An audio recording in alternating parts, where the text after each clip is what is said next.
hinahanapan ng trabaho yung ating gobyerno in relation sa conflict, mga kababayan, doon sa the 21 Filipino national and local government officials who were visiting Israel when conflict with Iran broke out have all crossed Jordan safely. Sabi po ng ating Philippine Embassy, yung ruta po na-identify na for voluntary evacuation in Iran, in Israel, sabi ng ating Pangulong Bongbong. Pero yung iba nating mga kababayan, restriction phase to 3, voluntary repatriation phase. Yung alert level niya for Iran, currently under alert level 1, precautionary phase pa lang. Bases here in the Middle East, along with around 40,000 American troops. But perhaps the most demanded Iran's unconditional surrender. But tonight, the country's supreme leader defiant. Surrender. Nagpapagang mga balita at magtalakay sa mga isyu na lipungan. Bulsa! Opinyon, banat at paglalantad sa katotohanan. Bulsa!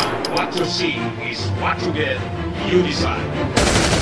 Ito po mga babayan, mga tugang, mga manoy, mga manay. Ano nakita nyo niyan? Kumusta po kayo? Ako po si Dante Maravillas, Bicolano vlogger, broadcast journalist from Albay. Dito muna tayo po sa joke time para relax lang tayo kahit magulo ang mundo. Malayo pa naman siguro yung World War III. Yun ang pinag-uusapan na eh. So, kwentong katatawanan muna po tayo para bawas stress. Padala ni Gimo Bones. Taga dito lang ito sa amin sa Albay. Taga Malilipot, Albay, 1st District, yung lugar ng mga lagman. Isang araw, nakita ng tatay yung kanyang anak, umaga, naduduwal, na susuka.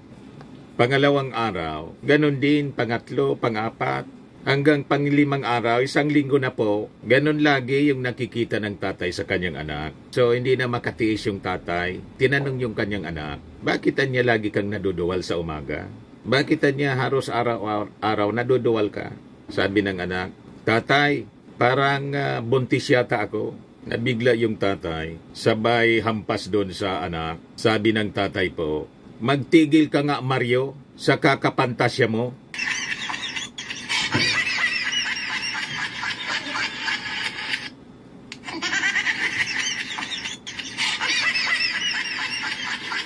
Lalaki pala po. Bakling. Nagpapantasya, mga kababayan, na buntis siya, inampas ng tatay po. Magtigil ka niya sa kakapantasya mo. Ayos. Anyway, joke man lang po, mga kababayan. Matik na. Padala ko na lang yung 200 pesos sa GCash mo. GCash number mo. Kasali ka na rin sa monthly draw. Pag nabunot yung pangalan mo, 5,000 pesos. Pag hindi, kasali ka pa rin sa grand draw sa December, 10,000 pesos na yung cash prize. Ito, ang dami-dami na po sa mga entries. Yung mga gusto magpadala ng kanilang entries sa ating joke time portion, padala ninyo po sa messenger ko, Dante Maravillas sa Facebook. At sa page natin, Dante Maravillas Vlog. Yung maiksi lang po na joke, at yung joke na nakakatawa, hindi yung joke na hindi ka man matatawa. Maiiyak ka. Di ba? Yung joke na kaipuan mo pang kitikon yung kilikili. Kitikin yung kilikili para matawa ka. Dapat yung nakakatawa talaga. At hindi bastos, hindi censored, at hindi din nakakadiri. O yung mga hindi pa po naka-subscribe sa ating YouTube channel, Bullseye News on the Go, click subscribe naman po ninyo. At share ninyo sa inyong mga kakilala. Di balikan natin yung ating kwento tungkol dito kay Robin Padilla. Hinahanapan ng trabaho yung ating gobyerno in relation sa conflict, mga kababayan, doon sa giyera ng Israel at saka ng Iran. Yung ating gobyerno po, matik yung response. And in fact, to give you an update, yung 21 Philippine officials po na na-stranded, evacuate na po.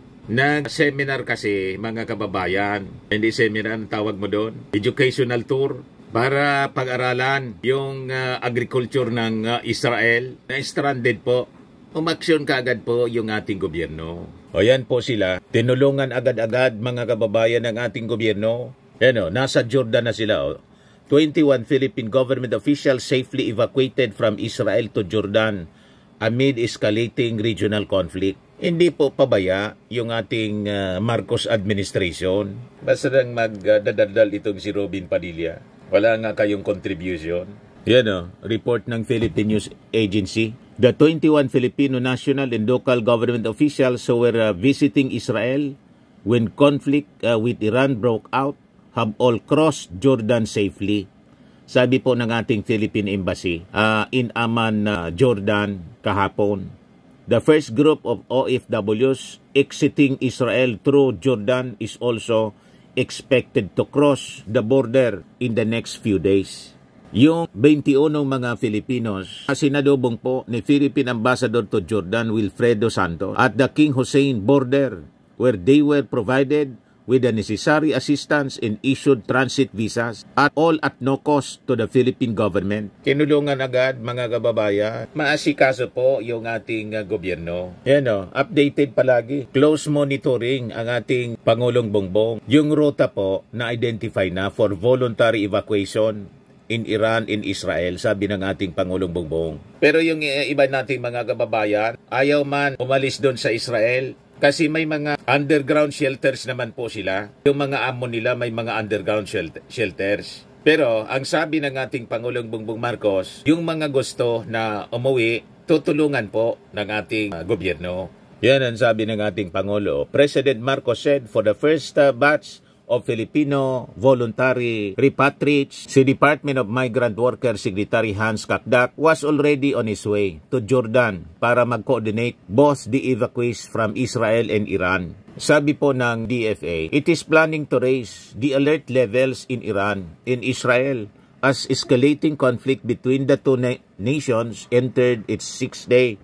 Once a decision is out, sabi po ni DFA Undersecretary Eduardo Jose de Vega, the agency may temporarily raise the alert level in Israel from 2 restriction phase to 3 voluntary repatriation phase. Yung alert level niya for Iran currently under alert level 1, precautionary phase pa lang, will also be likely raised to voluntary repatriation phase o alert 3. Pero sabi niya, we cannot raise it to mandatory because most of the Filipinos there won't go home anyway. They have Iranian families there. Ibig sabihin, yung mga Filipino na nandun sa Iran, mga kababayan, ayaw man umuwi. Unang-una, may pamilya na sila doon na pangasawa siguro ng mga Iranians. So anyway, tingnan natin sa mga susunod na araw, baka matapos din kaagad ito kasi nagmatigas si Iranian Supreme Leader Ali Khamenei. Sumurrender without condition.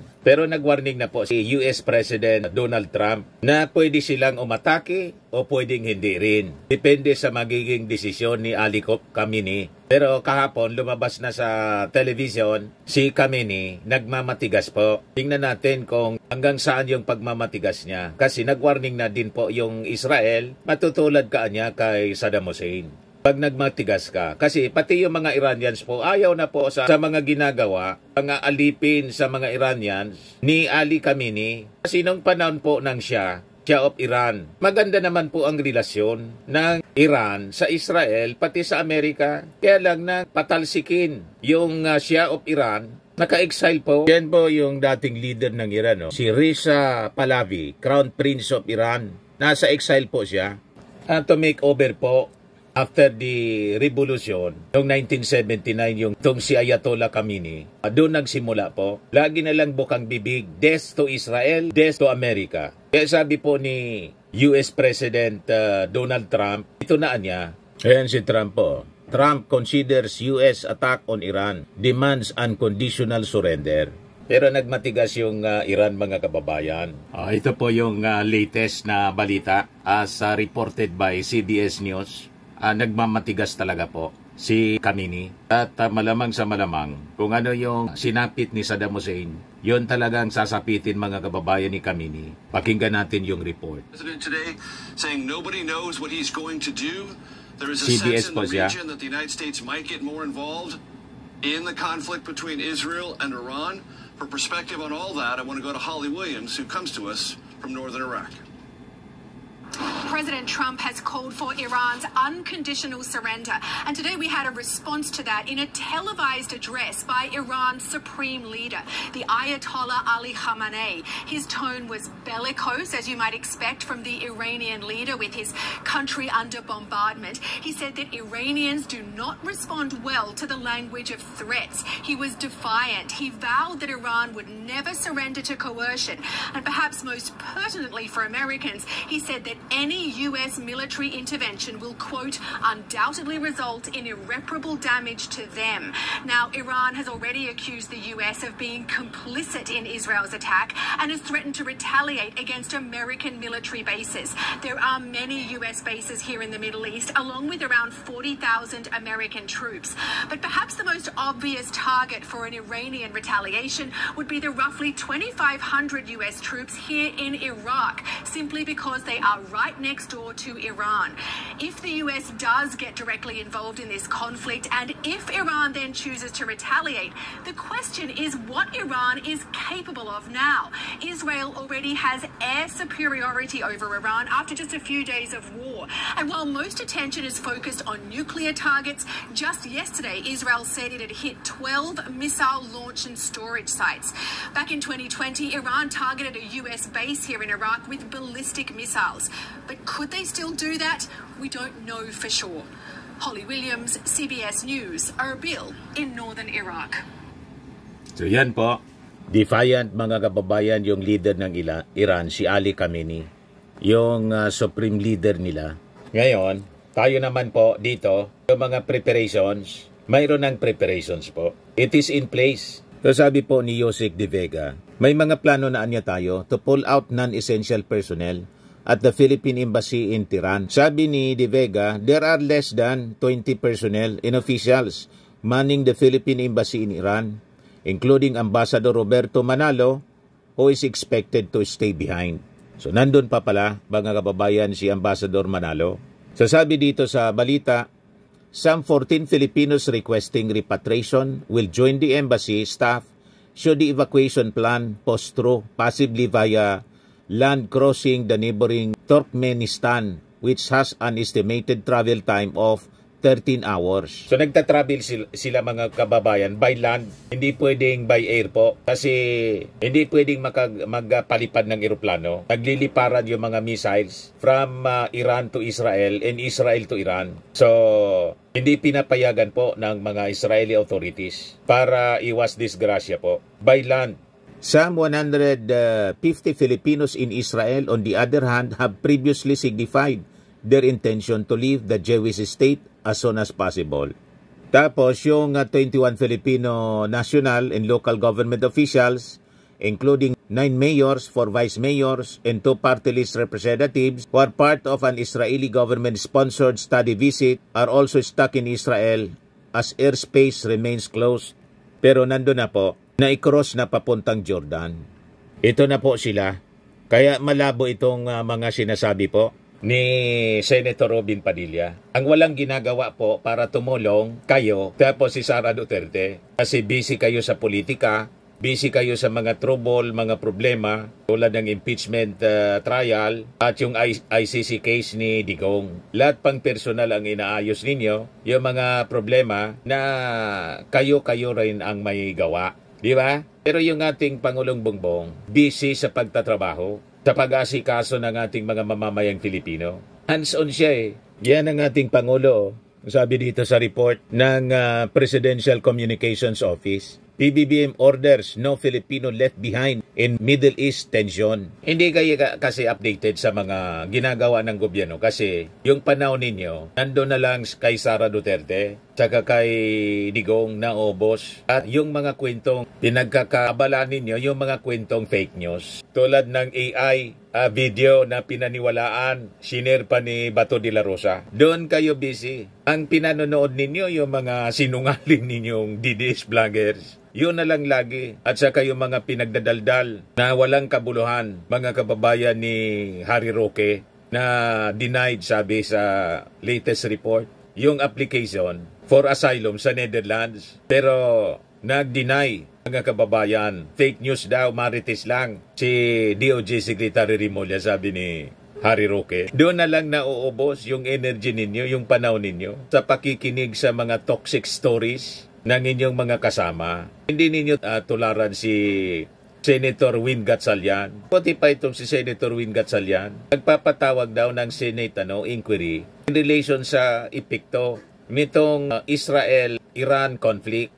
Kasama to si Sir Win Gatchalian sa Fantastic Five na mga senador. Sabi dito, Senator Sherwin Gatchalian eyeing Senate probe into the impact of Israel-Iran conflict. I am filing a resolution today to assess the risk to our energy security. Kandaan ang ating sandata sa kawalang katiyakan dulot ng giyera sa pagitan ng Israel at Iran. Ganitong uri ng senador yung kailangan natin. Matitino na senador. Kasama si Sherwin po sa hindi sumang-ayon na ibalik, i-remand yung impeachment case to the Congress laban kay Sara Duterte. Hindi siya kasama sa 18 Hudas. Kaya sabi ng mga netizens, si Marvin Falcan Santos Babiera, this is what we want to hear from our leaders, not politics of different colors. Plans to cushion the impact of this war on our energy, displaced OFWs, and the overall effect on our economy. There should be a government advisory coming out to the ordinary citizens who may be affected by this war.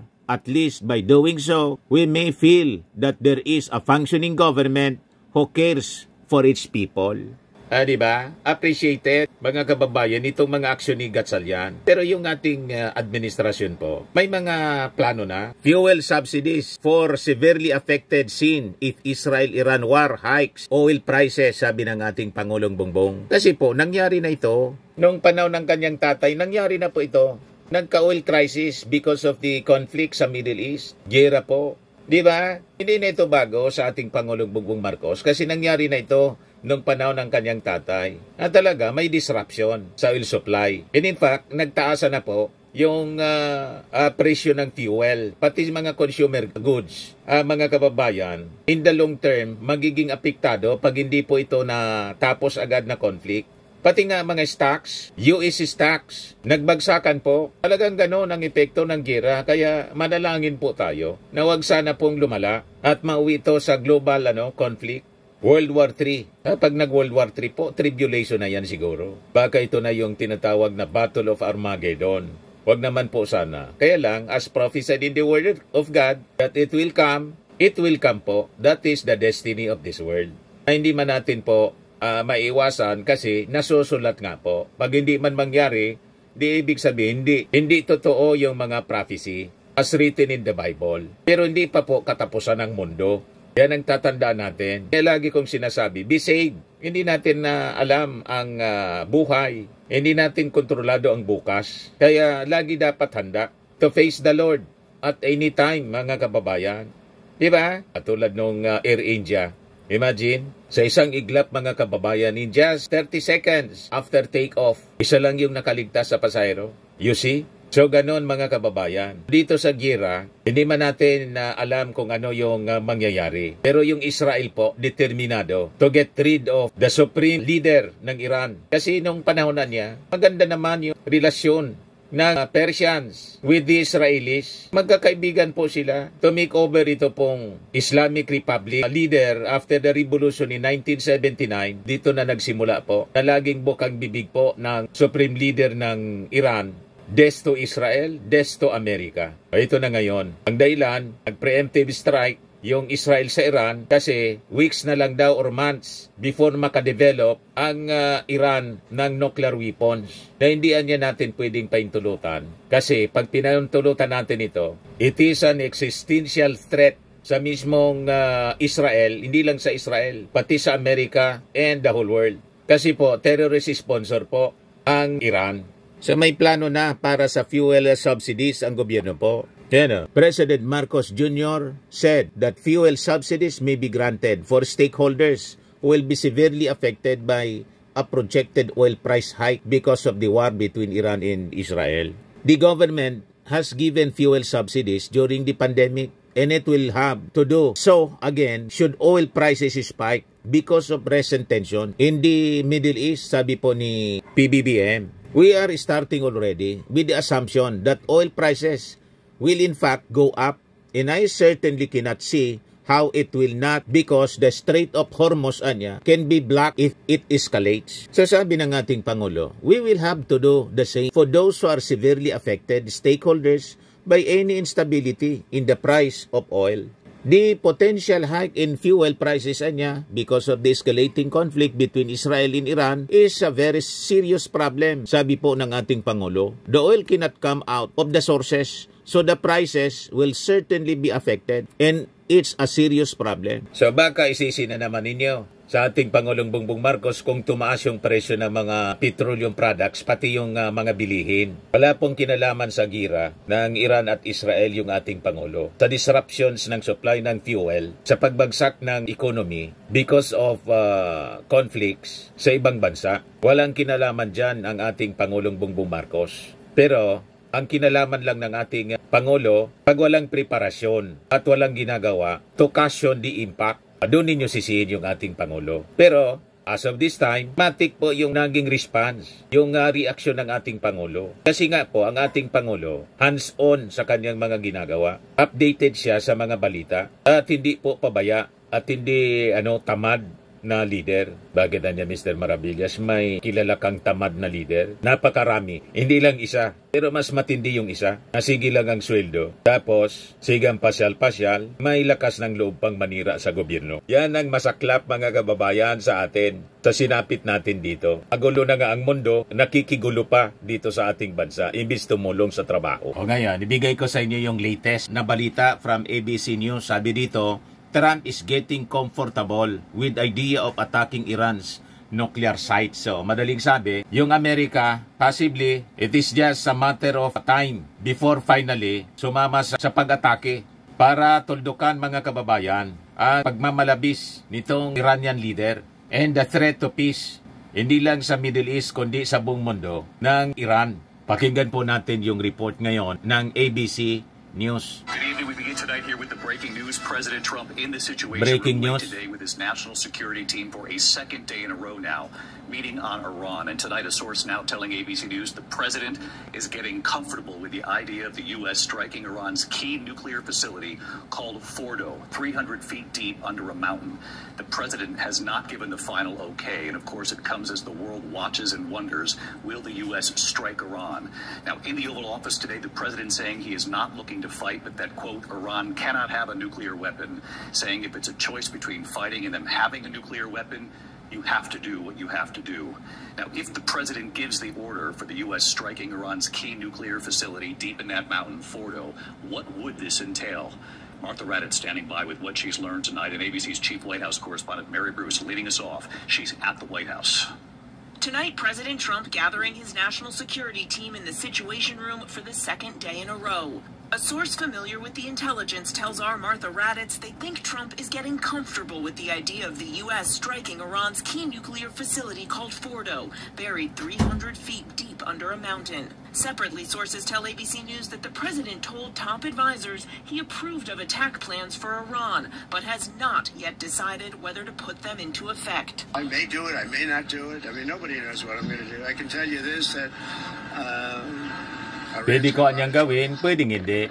Depende sa response It comes as Israel ng intensifies its Iran. attacks on Kaya lang Iran. matigas talaga A yung massive Iran plume po. of smoke billowing Si in Khamenei. Tehran. The IDF saying it struck at least 60 targets today, Never daw including siyang nuclear susurrender. facilities, missile manufacturing sites, and military bases. Trump has demanded Iran's unconditional surrender, but tonight the country's supreme leader defiant. Surrender to what? The Ayatollah said. The Iranian nation cannot be surrendered. We will not accept any kind of submission. Di daw siya And then paasosoko. this warning to the United States. The damage America will suffer if it makes a military intervention in this field will undoubtedly be irreparable. The Tucker Carlson expert on Iran. Tonight, the president's own party torn on what to do. A division on full display in this clash between Texas Senator Ted Cruz, who supports a strike, and Tucker Carlson, who doesn't want America to get involved. How many people live in Iran, by the way? I don't know the population at all. No, I don't know the population. 90 million ang populasyon ng Iran po. The country you seek to top. Yung Israel, 9 million. But how many people live in Iran? 92 million. Okay. Yeah, how could you not know that? Kaya lang, mas advanced yung I don't military. sit around memorizing population tables. Well, it's kind of relevant because you're calling for the overthrow of the government. The president today ng asked ano, for his message to Americans ng about the US Israel. getting involved in another Magaling yung conflict in Israel. the Middle East after what they witnessed in Iraq and Afghanistan. Well, I don't want to get involved either, but I've been saying for 20 years, maybe longer, that Iran cannot have a nuclear weapon. I've been saying it for a long time, and I think they were a few weeks away from having one. Iran can't have a nuclear weapon. Too much devastation, and they'd use it. You know, I believe they'd use it. Others won't use it, but I believe they'd use it. The big decision facing Trump Yan tonight yung whether to gagamitin drop po, a napakalaking 30,000-pound bomb, the largest in America's Bomba. arsenal, on that Iranian nuclear facility, buried 300 feet under that mountain. The president, who in his last term ended the nuclear deal with 300 Iran that feet allowed deep, in nuclear inspectors, has been yung urging nuclear Iran facilities, to negotiate an end nasa to its ilalim ng nuclear bundok. program. Tonight, he says he still hasn't made up his mind on whether the U.S. military should enter the conflict. I have ideas as to what to do, but I haven't made a final. I like to make the final decision 1 second before it's due, you know, because things change. I mean, especially with war. Now the president is still holding out hope for negotiations to end Iran's nuclear program. Kaabang-abang po siya. Bantayan natin kung aatake yung Amerika. President Trump has not made any final decision on whether the U.S. will strike Iran. David? Yes, appearing to approve the plan but not giving the order. So, nasa plano na po, on the table, pero hindi pa ipinag-uutos na US President. Ang target po, yung nuclear site, nuclear facility ng Iran. Alam na ng US kung saan, nasa ilalim niya ng bundok. At ito lang na uri ng bomba ang pwedeng makapag-penetrate sa ilalim po para totally madurog. Kailangan na napakalakas na uri ng bomba. Sabi dyan, one of the few weapons capable of damaging that facility and the centrifuges believed inside in the latest GBU, DAS-57AB, Massive Ordnance Penetrator Bomb known as Bunker Buster. It's 20 feet long, weighs 30,000 pounds, and is capable of penetrating 200 feet deep inside a target and then exploding. So, ganun siya kalakas mga kababayan. Pag hindi pa lumambot ito pong si Khamenei, pati yung assassination plan ng Israel na sabi ni Prime Minister Benjamin Netanyahu, it is on the table niya. Dami ng mga Iranian generals po ang ineliminate ng Israel and kasama sa plano mismong i-eliminate itong si Khamenei. Kaya lang kinontra muna, at least for now, sabi po ni Trump, for now. Ibig sabihin, pwedeng magbago, magiging posisyon ng Amerika. Later on, baka i-authorize na mismo ni Trump ang pag-eliminate kay Khamenei. So, bantay po tayo, mga kababayan, at palaging manalangin. Lalo yung ating mga OFWs dyan sa Middle East. Lalo sa Israel, kasi napakarami. Sa Iran ko, konti lang siguro. Pero sa Israel, napakarami tayong mga kababayan. Nagtatrabaho po dyan. Max Framing and Lifting Cream, pinapahid po sa mga pulses in affected area. Mainam po sa paninigas ng mga kaso-kasuan. Ito naman po, Automax Radiant Serum. Sa mukha naman yung application. Anti-aging po siya. You will look 10 years younger than your age. Sa mga cancer patients naman po, baka lang gusto ninyo itong itry. Neng siya Red Mix Fruit Drink. Hindi mo po siya gamot, food supplement siya. Kaya lang, gawa siya mga kababayan sa goji berry. Yung goji berry, may anti-cancer properties. O ngayon, yung mga inquiries ninyo, dumiritso na lang kayo sa aming messenger sa Facebook para masagot namin agad. Ayos pa? Ayos na ayos niya, Mr. Maravilla. But anyway, ito po pala yung aming bagong product na binibenta online. I am worldwide amazing pure organic barley powdered drink mix from Australia. Negosyo to ng aking anak na architect entrepreneur Riz Maravillas. Ayan po. Kontakin na lang po ninyo siya, Riz Maravillas on Facebook. Ang mga health benefits niya, boost immunity, improves digestion, enhance energy levels, packed with antioxidants, prevent cancer. Sa mga naghanap po ng malinis and spacious fitness gym, pumunta lang po kayo sa aming Colossal Fitness Gym. May Grab Car Rental din po kami. Ito naman po yung bago naming product na binibenta online. iGlow Serum Whitening po siya. Tingnan ninyo yung epekto sa aking anak na architect before and now. Yung mga inquiries po ninyo, dumiretso na lang kayo sa kanyang Facebook account, Riz Maravillas.